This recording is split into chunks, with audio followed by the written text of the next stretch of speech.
Syederalun satu unit truk Mitsubishi jenis Fuso BL8589NH terjun bebas ke dalam jurang sedalam sekitar 12 meter di kawasan Sunapit, Gampong Lamtamut, Kecamatan Lembah Selawah, Kabupaten Aceh Besar.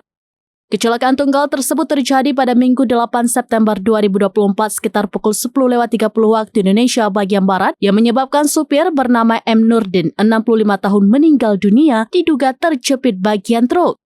M. Nurdin tercatat warga Kampung Nibong, Kecamatan Syam Talirabayu, Aceh Utara.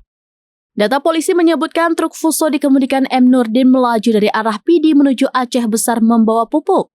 Namun, sesampai di kawasan Sunapit dengan kondisi jalan menurun hingga menikung, saat itu diduga remblong sehingga truk menabrak pembatas jalan hingga terjun bebas ke dalam jurang sedalam sekitar 12 meter. Truk yang dikemudikan sendiri sang supir sempat terguling-guling menghantam pohon kayu dan rumpun bambu. Kecelakaan truk masuk jurang Sunapit ramai pengguna jalan yang menyaksikan bangkai truk di dalam jurang. Bahkan hingga pukul 20 waktu Indonesia bagian Barat, warga masih melihat truk di dalam jurang. Kasus truk Fuso terjun bebas ke dasar jurang Sunapit telah ditangani Satlantas Aceh Besar. Dari PD, Muhammad Nazar, serambinews.com.